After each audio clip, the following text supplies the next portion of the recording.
खुशामदीद कहता हूँ आपको, मैं ज़िया हैदर और आज जो हम टॉपिक डिस्कस करेंगे वो है PPC balance, P for production and PC for production capabilities. ये टॉपिक मैंने लिया है एक बुक से जिसका नाम है the 7 habits of highly affected people, मतलब 7 ऐसी आदतें जो हाईली अफेक्टेड पीपल के अंदर पाई जाती हैं, या इसको ऐसे बोलें कि 7 ऐसी आदतें जिसको अडॉप्ट करके आप दुनिया के हाईली अफेक्टेड पीपल के अंदर शामिल हो सकते हैं। तो आइए डिस्कस करते हैं पीपीसी बैलेंस। P4 हो गया प्रोडक्शन एंड PC हो गया प्रोडक्शन कैपेबिलिटीज़। कोई भी इंडस्ट्री जो प्रोडक्शन करती है वो कहलाती है P मीन्स प्रोडक्शन, और कोई भी ऐसी चीज़ जो उसको प्रोडक्शन करके देती है वो कहलाती है PC। एग्जाम्पल समझते हैं, जैसे कोई सीमेंट की इंडस्ट्री है तो सीमेंट बनाती है, सीमेंट हो गई उसकी प्रोडक्शन, और वो प्लांट एंड मशीनरी जो सीमेंट तैयार करके उस कंपनी को देता है वो हो गया PC। कोई सरिया बनाने वाली कंपनी, स्टील इंडस्ट्री, जो सरिया बनाती है वो हो गई उसकी प्रोडक्शन मतलब P, और वो प्लांट एंड मशीनरी जो सरिया तैयार करके उसको देती है वो हो गई PC। कोई पाइप बनाने वाली कंपनी, PVC पाइप बनाने वाली कंपनी, जो वो प्रोडक्शन रेडी करते हैं, पाइप रेडी करते हैं PVC के, वो हो गई उसकी प्रोडक्शन, और वो प्लांट एंड मशीनरी जो वो पाइप बना के उसको दे रही है वो हो गई उसकी PC। अब बात करते हैं किसी आसान एग्जाम्पल की, किसी टैक्सी ड्राइवर की। टैक्सी ड्राइवर के पास जितने पैसेंजर आएंगे वो हो जाएगी उसकी प्रोडक्शन। अगर टैक्सी ड्राइवर के पास दिन में 10 पैसेंजर आएँ तो उसकी 10 प्रोडक्शन हो गई, और जो चीज़ उसको कमा के दे रही है मतलब उसकी कार जिसको उसने टैक्सी बनाई है ये हो गई उसकी PC। जो पैसेंजर आएंगे, जो प्रोडक्शन है, उसी से वो पैसा कमाएगा। किसी वेल्डिंग वाले की एग्जाम्पल ले लेते हैं। कोई वेल्डिंग वाला है, उसके बाद जितने कस्टमर आएंगे वेल्डिंग के लिए वो हो गई उसकी प्रोडक्शन, और जो वेल्डिंग का प्लांट है, वेल्डिंग की मशीन है, वो हो गई उसकी PC। फूड राइडर, फूड पांडा वालों की बात कर लेते हैं। जितने उनके पास ऑर्डर्स आएंगे, जो घर घर उन्होंने डिलीवर करना है, वो हो गई उनकी प्रोडक्शन, और जो बाइक, जिस बाइक पे वो डिलीवरी करते हैं वो हो गई उनकी PC। किसी आप फूड राइडर वाले से बोलें, फूड पांडा वाले से बोलें कि अगर ये बाइक ख़राब हो जाए तो फिर तुम क्या करोगे, तो बोलेगा फिर तो मैं बेरोज़गार हो जाऊंगा। क्यों? क्योंकि यही तो मुझे कमा के देती है, ये मेरी PC है। हम ये गलती कर देते हैं कि हम सारा फोकस P पे रखते हैं, प्रोडक्शन पे रखते हैं, मतलब पैसे पे रखते हैं, पैसा आ जाए, पैसा आ जाए, जबकि जो पैसा कमा के देने वाली चीज़ है हमने उसका भी ख्याल रखना है। वो है तो ये पैसा है, अगर वो नहीं है तो वो पैसा भी नहीं है।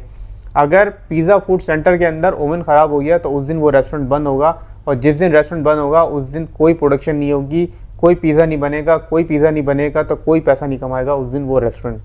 हमें अपने PC का ख़ास ख्याल रखना है, क्योंकि यही वो चीज़ है जो हमें पैसा कमा के देती है। अगर इनड्राइव उबर करीम वाला अपनी कार का ख्याल नहीं करेगा तो कार ख़राब हो जाएगी, फिर वो कैसे राइड लेगा, कैसे अपने प्रोडक्शन करेगा। हर 3000 किलोमीटर के बाद कार का ऑयल चेंज होना है, तो हर 3000 किलोमीटर के बाद अपने कार का ऑयल चेंज करवाना ही करवाना है। अगर आप उसका ऑयल चेंज नहीं करवाएंगे कि नहीं मेरी प्रोडक्शन आज ही कम हो जाएगी, मैं पैसे कम कमाऊँगा, ऑयल मैं बाद में चेंज करवा लूँगा, तो एक ना एक दिन वो इंजन बैठ जाएगा। जब इंजन बैठेगा तो छोटा खर्चा बहुत बड़ा हो जाएगा, लाखों रुपए का इंजन बनेगा, प्लस जितने दिन वो इंजन बनेगा उतने दिन आप करीम इनड्राइव उबर नहीं चलाओगे, तो उस दिन की प्रोडक्शन भी तो आपकी नहीं होगी। अपने PC का ख़ास ख्याल रखें ताकि आपकी प्रोडक्शन में इजाफा हो और आप ज़्यादा से ज़्यादा पैसा कमाएं। जितनी भी बड़ी इंडस्ट्रीज़ हैं वो अपने प्लांट का बहुत ख्याल रखती हैं। वो एक शेड्यूल मेंटेनेंस करती हैं जो कहलाती है PPM। वो अपनी सारी प्रोडक्शन बंद कर देती है और कहती है कि भाई हम अपने प्लांट की मेंटेनेंस करेंगे। पूरा प्लांट खुलता है, नए नए एम्प्लॉयज़ डेली वेजेस पे हायर किए जाते हैं जो उस प्लांट की मेंटेनेंस करते हैं। फिर उस प्लांट की दोबारा टेस्ट रनिंग होती है, फिर वो प्लांट चलता है, फिर वो ऑर्डर लेना शुरू करते हैं। PPM के दरमियान कितना ही बड़ा ऑर्डर क्यों ना आ जाए, कंपनी लेने से मना कर देती है, क्योंकि उसको पता है कि ये तो वन टाइम ऑर्डर है, प्लांट बैठ गया तो हम लाइफ टाइम के लिए बैठ जाएंगे। दोस्तों, एक चीज़ हमेशा याद रखना कि आपके पास जितना भी एडवांस मॉडर्न प्लांट मशीनरी क्यों ना आ जाए, अगर उसको चलाने के लिए आपके पास एम्प्लॉयज़ नहीं है तो बेकार है। तो जितने भी आपके एम्प्लॉयज़ हैं ये आपके PC के अंदर शामिल है। जितना इंपॉर्टेंट वो प्लांट एंड मशीनरी है उतना ही इंपॉर्टेंट ये एम्प्लॉयज़ भी हैं। अगर एम्प्लॉयज़ हैं तो प्लांट एंड मशीनरी चलेगी, प्लांट एंड मशीनरी चलेगी तो आप प्रोडक्शन करोगे तो पैसा आएगा, वरना वो बेकार है। आप अपने एम्प्लॉयज़ का ख्याल किस तरह रख सकते हैं, मैं अभी 4 पॉइंट्स में आपको बताता हूँ। पॉइंट नंबर 1 है लग्जरी सैलरीज। कोई भी एम्प्लॉय आपके पास काम कर रहा है तो उसकी सिर्फ एक ही वजह है कि आप उसे सैलरी देते हैं। उस सैलरी से उसका घर चलता है, अपने सारे खर्चे पूरे करता है, तो आप उन्हें अच्छी सैलरी दें और टाइम पे सैलरी दें। अगर आप उसे टाइम पे सैलरी नहीं देंगे तो वो परेशान होगा, क्योंकि वो अपने बिल्स टाइम पे नहीं भर पाए। और अगर एम्प्लॉय परेशान होगा तो वो फिर प्रोडक्शन पे फोकस नहीं करेगा, और प्रोडक्शन पे फोकस नहीं करेगा तो आप पैसा नहीं कमा पाएंगे। अपने एम्प्लॉयज़ को अच्छी सैलरीज दें और टाइम पे सैलरीज दें ताकि वो आपके साथ सिंसियर हो।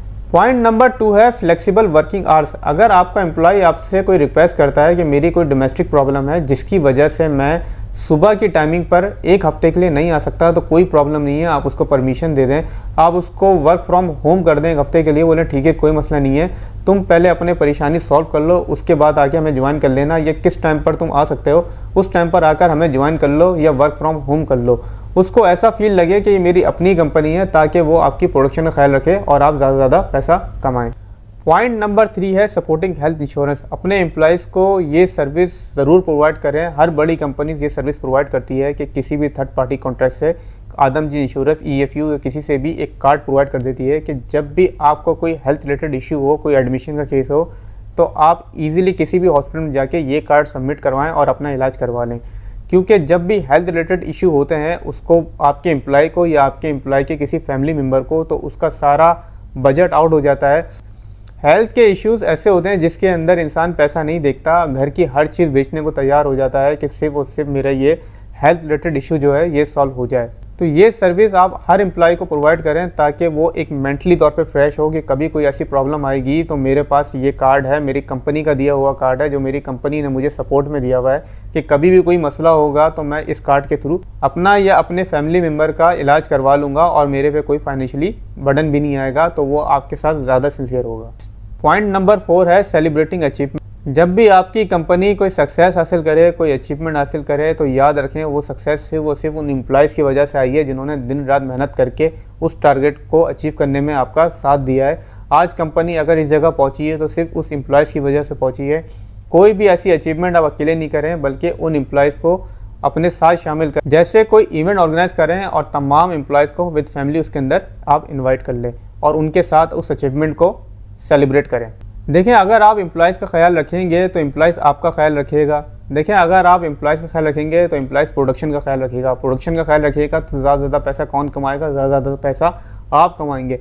उनको इतना अच्छा इन्वायरमेंट, इतनी अच्छी सैलरी दें कि वो चाह के भी आपको छोड़ नहीं पाएँ। बाहर से जितनी भी ऑफ़र आ जाए वो उसको इग्नोर करें, बोले नहीं इस कंपनी को मैं नहीं छोड़ सकता, ये कंपनी मेरी अपनी है, it's just like my own company, ये मेरी अपनी कंपनी की तरह है, मैं इसको नहीं छोड़ूंगा। जब भी कोई एम्प्लॉई एक जगह से दूसरी जगह स्विच करता है उसका मेन रीज़न सिर्फ और सिर्फ सैलरी होती है कि बाहर उसको सैलरी ज़्यादा मिल रही होती है। तो आप अपने ऑलरेडी एम्प्लॉयज़ की सैलरी ज़्यादा रखें ताकि वो आपको छोड़ के नहीं जाएं। अपने पीसी का खास ख्याल रखें ताकि आप ज़्यादा प्रोडक्शन करें और ज़्यादा पैसे कमाएं। चैनल को सब्सक्राइब करना बिल्कुल ना भूलें। Thank you.